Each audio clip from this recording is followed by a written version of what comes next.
Assalamu alaikum. Hello everyone. I am Ashraf Hossain and welcome to my YouTube channel. In today's video we are going to learn about 5 things you can do daily to improve your English. অর্থাৎ আমরা এমন 5টি বিষয় নিয়ে কথা বলবো যেগুলো প্রতিদিন করার মাধ্যমে এবং যেগুলো খুবই শর্ট টাইমের যেগুলো প্রতিদিন অল্প অল্প করে করার মাধ্যমে আমরা আমাদের ইংলিশকে ইমপ্রুভ করতে পারবো।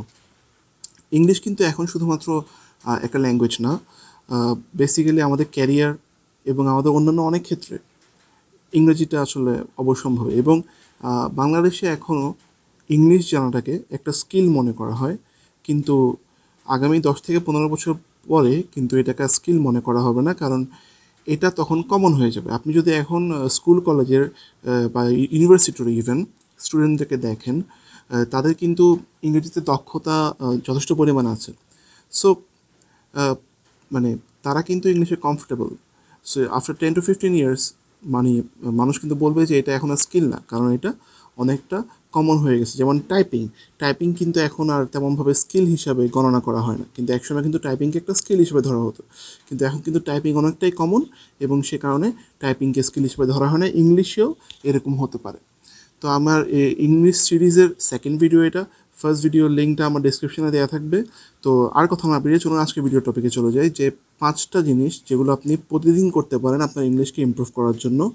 সেখানের মধ্যে প্রথমটা হচ্ছে listen to daily English news or podcast or anything.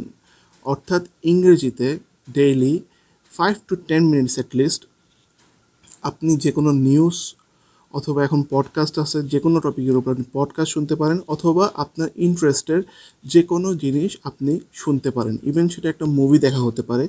আপনি যদি ফুটবল ফ্যান হয়ে থাকেন তাহলে কোনো ফুটবল অ্যানালাইসিস শুনলেন 5 মিনিট বা 10 মিনিটের জন্য। ক্রিকেট ফ্যান হয়ে থাকলে ক্রিকেট অ্যানালাইসিস শুনলেন। এটা যে কোনো কিছু হতে পারে, কিন্তু ইংরেজিতে। এবং ট্রাই করবেন যে নেটিভ ইংলিশ যদি পান তাহলে ভালো, না হলেও সমস্যা নেই। নেটিভ ইংলিশ বা যে কোনো প্রপার ইংলিশে 5 মিনিট বা 10 মিনিট যে কোনো কিছু প্রতিদিন শোনা এবং সেখানে কী বলতেছে সেটা বোঝার চেষ্টা করা।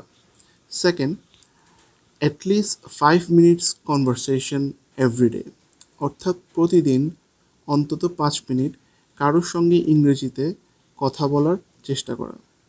আমি ইংরেজিতে দুর্বল হতে পারি এবং আমি কথা বলতে কমফোর্টেবল না, এটা কোনো ফ্যাক্টর না। আমি চেষ্টা করতে হবে কথা বলতে অন্তত 5 মিনিট। যদি আমি জড়তাও থাকি, সে জড়তা নিয়ে আমাকে কথা বলার চেষ্টা করতে হবে মিনিমাম 5 মিনিটস। যদি আমি কোনো পার্টনার না পাই তাহলে আমাকে চেষ্টা করতে হবে আমি নিজের সঙ্গে কথা বলতে। এখন কিন্তু সবার মোবাইলে ক্যামেরা আছে, সো নিজের কথাটা রেকর্ড করে শোনারও উপায় আছে। যে নিজের কথা যখন বলেন তখন কিন্তু আমরা বুঝি না যে আমাদের কোথায় ভুল হচ্ছে, কিন্তু যখন আমরা কোনো কিছু রেকর্ডিং শুনি, মানে ওটা রেকর্ড করার পর আবার যখন পরে দেখব, তখন আমাদের কাছে কিন্তু ভুলগুলো আমাদের চোখে পড়বে। তো এটা কিন্তু খুবই ইফেক্টিভ হতে পারে যে নিজের সঙ্গে নিজে কথা বলা। যদি আমি পার্টনার না পাই, আর পার্টনার পেলে ভালো কি সবসময় ইন্টারেস্টটা থাকে। তো যাই হোক, নিজের সাথে বা পার্টনার জোগাড় করে প্রতিদিন অ্যাটলিস্ট 5 মিনিটস এবং খুব ভালো হয় 10 মিনিটস করতে পারলে ইংলিশে কনভারসেশন করা ডাজন্ট ম্যাটার যে আমার ইংলিশ আটকাচ্ছে, আমার গ্রামার ভুল হচ্ছে। যখন কনভারসেশন করবো তখন এগুলো মাথায় রাখার দরকার নেই। কনভারসেশন করার পর যদি পারি রেকর্ড করে সেটা শুনলে তখন আমি কারেক্ট করে নেব যে হ্যাঁ এখানে আমার ভুল হয়েছে। ঠিক আছে? তো এই গেল সেকেন্ড পয়েন্ট। থার্ড পয়েন্টটা হচ্ছে learn at least 1 word every 3 day. এটা আসলে এভরিডে করতে পারলে ভালো, কিন্তু এভরিডে করা হয়তো বা অনেকের জন্য ডিফিকাল্ট হয়ে যাবে। তাই আমি বললাম যে অ্যাটলিস্ট প্রতি 3 দিনে আমি একটা নতুন শব্দ শিখব। এবং এমন না যে আমাকে কঠিন কোনো শব্দ শিখতে হবে। আমি চেষ্টা করব যে ইফেক্টিভ শব্দ যেগুলো আমরা ডেইলি আমাদের কাজে ইউজ করি, বা effective idioms and phrases.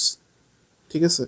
Effective phrases, effective idioms, ওগুলো আমরা শিখতে পারি। বা যে কোনো শব্দ, ইফেক্টিভ শব্দ আমরা প্রতি 3 দিনে অন্তত একটা করে শব্দ শিখতে পারি। এখন এই শব্দ শেখার প্রক্রিয়াটা কি? শব্দ শেখা মানে কি একটা ডিকশনারি নিয়ে বা অ্যাডমিশন টেস্টের গাইড নিয়ে একটা শব্দ অর্থ মুখস্থ করা, যে এই শব্দটার অর্থ হচ্ছে যে এটা, সো এটা মুখস্থ করা? নো।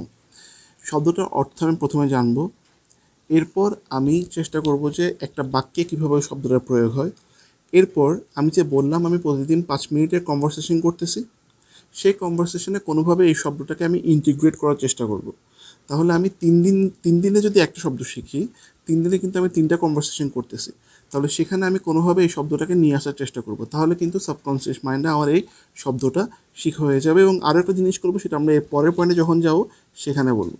তো নাম্বার 4 হচ্ছে write at least 4 to 5 sentences everyday. প্রতিদিন নিজের থেকে ইংরেজিতে অন্তত 4 থেকে 5টি লাইন লেখার চেষ্টা করা। সেটা যে কোনো টপিক নিয়ে হতে পারে, সেটা স্পোর্টস নিয়ে হতে পারে, পলিটিক্স নিয়ে হতে পারে, ফেসবুকে কিছু একটা দেখলেন সেটা ইন্টারেস্টিং মনে হচ্ছে সেটা নিয়ে হতে পারে, বাট অ্যাটলিস্ট 4 to 5 সেন্টেন্সেস নিজের থেকে প্রতিদিন লেখার চেষ্টা করা। এবং 3 নাম্বার পয়েন্টে আমরা যে শব্দের কথাটা বললাম, চেষ্টা করব যে এই 4 থেকে 5 লাইনের মধ্যে আমরা সেই শব্দটাকে নিয়ে আসতেছি। তাহলে কি, একটা শব্দ আমি অর্থ শিখতেছি, সেটা আমি বাক্যে প্রয়োগ করতেছি যখন আমি কনভারসেশন করতেছি, আবার সেটা আমি লিখতেছি যখন আমি রাইটিং প্র্যাকটিস করতেছি। সো এইভাবে কিন্তু শব্দটা মাথায় গেঁথে যাবে। এবং 5th নাম্বার পয়েন্ট হচ্ছে রিড অ্যাটলিস্ট 1 আর্টিকেল এভরিডে। প্রতিদিন অন্তত একটা ইংরেজি আর্টিকেল পড়ার চেষ্টা করা। সেটা নিউজ হতে পারে, যে কোনো নিউজ হতে পারে, পলিটিক্যাল নিউজ, স্পোর্টস নিউজ, যে কোনো কিছু। আপনি অফিসে যাচ্ছেন, তখন গাড়িতে আসেন, তখন একটা নিউজ আপনি পড়ে নেবেন। যে কোনো একটি article at least 1 page or 2 page প্রতিদিন পড়ার চেষ্টা করা।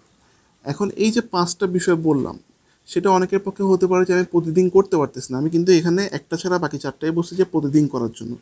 অনেকের কাছে হতে পারে যে প্রতিদিন হচ্ছে না, তার মানে কি আমি হাল ছেড়ে দিব? না, সেটা না। হ্যাঁ, ঠিক আছে, আমি প্রতিদিন পারতেছি না, 3 দিনে পারতেছি, একদিন একটা পারতেছি, বাকিগুলো হচ্ছে না, তাহলে নেক্সট দিন আরেকটা করব।